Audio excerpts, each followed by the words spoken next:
powers and functions of union legislature. Yes, union legislature అంటే parliament అని అర్థం. Parliament అధికారాలు విధులను వివరించండి. చాలా సార్లు ఇంటర్మీడియట్ సెకండ్ ఇయర్ లో ఈ క్వశ్చన్ అడిగాడు. Yes, parliament so occupies a central position and it plays a key role in formulating laws for fulfilling the aims and aspiration of the people.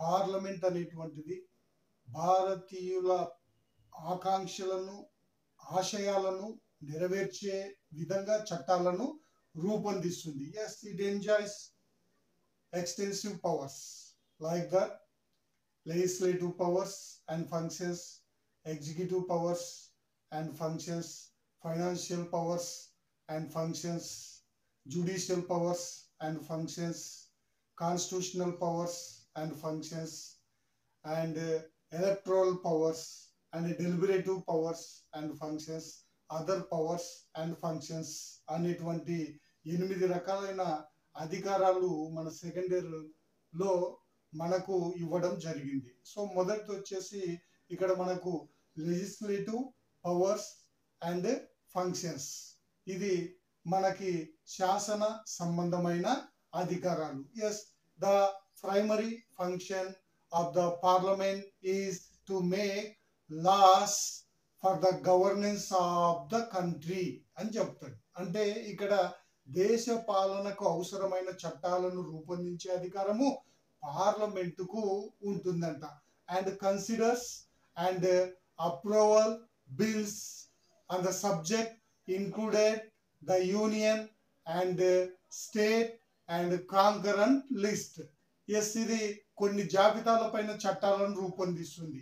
అది కేంద్ర జాబితా, రాష్ట్ర జాబితా, ఉమ్మడి జాబితాల పైన చట్టాలను రూపొందించే అధికారము పార్లమెంటుకు ఉంటుంది. And so normally the bills are introduced in both houses and every bill sent to the president for his approval. So ప్రతి ఒక్క బిల్లు ఎక్సెప్ట్ మనీ బిల్, ప్రతి ఒక్క బిల్లు 2 సభల్లో ప్రవేశపెట్టవచ్చు. ఆమోదించిన తర్వాత ఆ సభలు అవి రాష్ట్రపతి దగ్గరికి వెళ్ళడము, చట్టాలుగా తయారు కావడము జరుగుతూ ఉంటుంది. Yes, in case of deadlock in accepting any bill in parliament, so ఏ బిల్ అయినా ఒక సభ ఒప్పుకొని ఒక సభ ఒప్పుకోలేదనుకోండి, అలాంటప్పుడు so the president convenes a joint session of the 2 houses of the parliament. 2 సభలను సమావేశపరుస్తాడు. సో వీళ్ళెందుకు ఒప్పుకోలేదు, ఏంటి కారణాలు అనేటువంటివి అక్కడ జాయింట్ సెషన్ అంటే ఉభయ సభల సంయుక్త సమావేశాన్ని ఏర్పాటు చేస్తాడు. So these are the legislative powers and functions. And second, executive powers and functions, కార్యనిర్వాహక సంబంధమైన అధికారాలు. So in form of parliament, so the real executive is a responsible in the parliament. So ఇక్కడ పార్లమెంటుకు ఉన్నటువంటి నిజమైన బాధ్యత ఏంటి అంటే ప్రజల పట్ల బాధ్యత ఉండడం. Yes, the Indian parliament exercise control over the union executive, కార్యనిర్వాహక శాఖ పైన నియంత్రణ కలిగి ఉంటుంది. And it ensures that the ministers including the prime minister individually joint and collective responsibility for their acts. మంత్రులతో పాటు ప్రధానమంత్రి వారు చేసే చర్యలకు ఎవరికి బాధ్యత వహించాలి వారు అంటే పార్లమెంటుకు బాధ్యత వహించాలి. And it members exercise control over the executive through several means such as questions, supplementary questions and cut motions and finally they were introduced no confidence motion. So ఈ యొక్క మంత్రులను, ప్రధాన మంత్రులను ఈ యొక్క ప్రతిపక్షం వారు ప్రశ్నల ద్వారా, తర్వాత ఈ యొక్క కోత తీర్మానాలు, తర్వాత లాస్ట్ కి అవిశ్వాస తీర్మానాన్ని కూడా ప్రవేశపెట్టి ఈ యొక్క కార్యనిర్వాహక శాఖను నియంత్రణ చేస్తారు. అంతేకాకుండా ministers and including prime minister, so to respond to the questions, మంత్రులు మరియు ప్రధానమంత్రి వీళ్ళందరూ ఈ యొక్క సభ్యులు అడిగే ప్రశ్నలకి స్పందించాలి. ఒకవేళ స్పందించకపోతే సో వారిపైన అవిశ్వాస తీర్మానాన్ని ప్రవేశపెట్టడం. ఈ విధంగా కార్యనిర్వాహక శాఖని ఈ యొక్క పార్లమెంటు కంట్రోల్ చేస్తుంది అనేది తెలుసుకోవాలి. నెక్స్ట్ థర్డ్ వచ్చేసి ఫైనాన్షియల్ పవర్స్ అండ్ ఫంక్షన్స్, ఆర్థిక సంబంధమైన అధికారాలు, విధులు. So no tax can be collected and no expenditure can be incurred by the executive except under authority and with the approval of parliament. Yes, no can be collected tax prior permission to the parliament.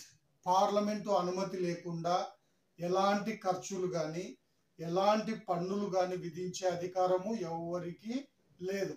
And the Indian parliament sanctions the money required for carrying out the affairs of the union government.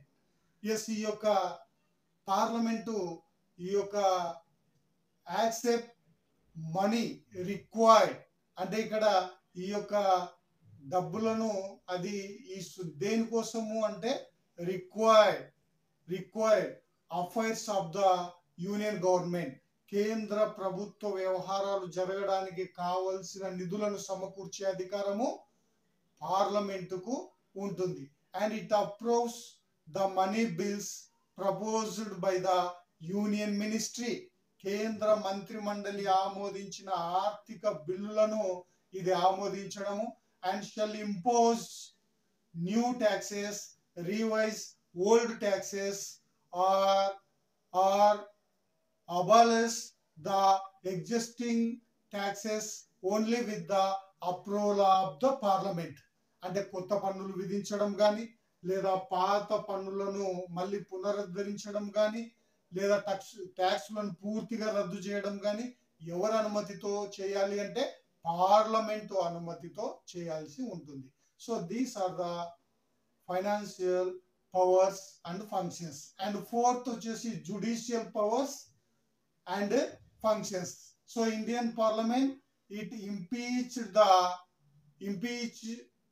impeached the president and vice president, the chief justice and other judges of the Supreme Court and High Court. ఈ న్యాయ సంబంధమైన అధికారాల్లో పార్లమెంటుకు ఉండేది ఏంటి అంటే ఈ యొక్క రాష్ట్రపతిని తొలగించడం, ఉపరాష్ట్రపతిని తొలగించడము, తర్వాత ఈ యొక్క సుప్రీంకోర్టు ప్రధాన న్యాయమూర్తితో పాటు ఇతర న్యాయమూర్తులను కూడా తొలగించే అధికారము ఈ యొక్క పార్లమెంటుకు ఉంటుంది అనేటువంటిది మనము గుర్తుపెట్టుకోవాలి. And so it plays a decisive role in the removal of the chief election commission and other election commissioners and also some chairmen like that UPSC chairman etc. So ఈ యొక్క రాష్ట్రపతి ఉపరాష్ట్రపతితో పాటు ఎన్నికల ప్రధాన అధికారులను తర్వాత యూపీఎస్సీ చైర్మన్లను వీళ్ళందరినీ తొలగించే అధికారం కూడా ఈ యొక్క పార్లమెంటుకు ఉంటుంది. ఇక ఫిఫ్త్ వచ్చేసి కాన్స్టిట్యూషనల్ పవర్స్ అండ్ ఫంక్షన్స్, రాజ్యాంగ సంబంధమైన అధికారాలు. So the constitutional powers of the parliament are not unlimited subject to the basis structure of the constitution. So ఈ యొక్క పార్లమెంటుకు ఈ యొక్క రాజ్యాంగాన్ని సవరించే అధికారము ఉంటుంది. So according to article 368 empowers Indian Parliament to amend the provisions of the Indian Constitution. According to Article 368, 368వ article ప్రకారము ఈ యొక్క పార్లమెంటు రాజ్యాంగాన్ని సవరించే అధికారం అంటే మారుతున్న కాలాలకు అనుగుణంగా చట్టాలను రూపొందించడము, పాతగా ఉన్న చట్టాలని రద్దు చేయడము లేదా వాటిని రివైజ్ చేయడము లేదా మార్చడము ఈ యొక్క పార్లమెంటుకు ఉంటుంది. అండ్ సిక్స్త్ వచ్చేసి ఎలక్టరల్ పవర్స్, ఎన్నిక సంబంధమైన అధికారాలు. సో పార్లమెంటుకు కొన్ని ఎన్నిక సంబంధమైన అధికారాలు ఉంటాయి. ముఖ్యంగా Indian parliament elects the president and the vice president, the members of the Lok Sabha and elect the speaker and the deputy speaker from among themselves. ఈ యొక్క పార్లమెంటుకు ఉన్నటువంటి ఎన్నిక సంబంధమైన అధికారాల్లో రాష్ట్రపతిని ఎన్నుకుంటుంది, ఉపరాష్ట్రపతిని ఎన్నుకుంటుంది, అదేవిధంగా లోక్ సభలో స్పీకర్ని ఎన్నుకుంటుంది, డిప్యూటీ స్పీకర్ని ఎన్నుకుంటుంది. అంటే similarly so a member of the Rajya Sabha elect the deputy chairman from among themselves. అలాగే రాజ్యసభలో కూడా డిప్యూటీ చైర్మన్ ను ఎన్నుకుంటుంది. కాబట్టి ఈ విధంగా పార్లమెంటుకు ఎన్నిక సంబంధమైన అధికారాలు ఉంటాయి. ఇక సెవెంత్ వచ్చేసి డెలిబరేటివ్ పవర్స్ అండ్ ఫంక్షన్స్, చర్చా సంబంధమైన అధికారాలు, విధులు. So the Indian parliament serves as the apex forum of the deliberation and public opinion. Yes, చర్చలు జరపడంలో, ప్రజాభిప్రాయాన్ని సేకరించడంలో పార్లమెంటు ఒక ఉన్నతమైన వేదికగా అది పనిచేస్తుంది. This is the apex forum of the deliberations and public opinion, and it discusses at length the contemporary national and international issues. చర్చలు సుదీర్ఘంగా పార్లమెంటులో జరుగుతూ ఉంటాయి. దేనికి సంబంధించి అంటే ప్రస్తుతం ఉన్నటువంటి జాతీయ అంతర్జాతీయ అంశాల గురించి. And matters concerning redressal of public grievances and current problems, the working pattern of political and administrative heads, etc. అంటే ప్రజలకు కల్పించాల్సిన సౌకర్యాల గురించి, అంతేకాకుండా ఈ యొక్క ప్రజల జీవన విధానాల గురించి, తర్వాత రాజకీయ నాయకుల పనితీరు గురించి, తర్వాత ఇక్కడ అడ్మినిస్ట్రేటివ్ హెడ్స్ వివిధ పాలనాధిపతుల పాలన గురించి వాదోపవాదాలు, చర్చలు పార్లమెంటులో జరుగుతూ ఉంటాయి.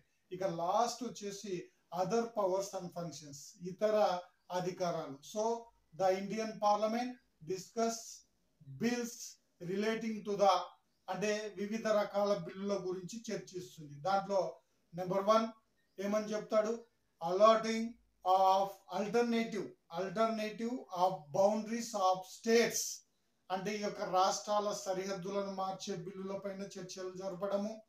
And creation or abolition of legislative council, రాష్ట్రాల్లో విధాన పరిషత్తు ఉండాలనా లేదా అనేటువంటి నిర్ణయాన్ని పార్లమెంటు తీసుకుంటుంది.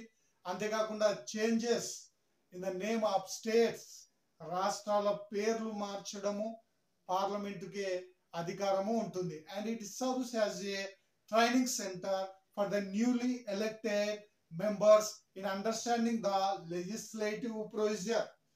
పార్లమెంటు కొత్తగా ఎన్నికైన సభ్యులకు ఇది ఒక ట్రైనింగ్ సెంటర్ లాంటిది. వారికి శాసన వ్యవహారాలు ఏ విధంగా ఉంటాయి, ఏ విధంగా మాట్లాడాలి అని ట్రైనింగ్ ఇవ్వడానికి పార్లమెంటు ముందుంటుంది. సో ఇది పార్లమెంటు అధికారాలు, విధులు. ఇవి మనం కొన్ని ముఖ్యమైన పాయింట్స్ ఎగ్జామ్లో రాసినట్లయితే మనం మంచి మార్కులు సంపాదించుకోవచ్చు. కాబట్టి మనము రాసేటప్పుడు ఎగ్జామ్ అనేటువంటిది ఇంపార్టెన్స్ పాయింట్స్, మన టెక్స్ట్ బుక్లో మ్యాటర్ ఎక్కువగా ఉంటుంది. సో దాన్ని తగ్గించుకొని ఈ విధంగా పాయింట్ల రూపంలో రాసుకుంటూ పోతే మార్కులు ఎక్కువగా వస్తాయి. కాబట్టి సో ఇది పోటీ పరీక్షలకు ఉపయోగపడుతుంది. అదేవిధంగా ఇంటర్మీడియట్ ఎగ్జామ్ రాసే వాళ్ళకు, డిగ్రీ ఎగ్జామ్ రాసే వాళ్ళకు కూడా ఉపయోగపడుతుందని ఆశిస్తున్నాను. ధన్యవాదములు.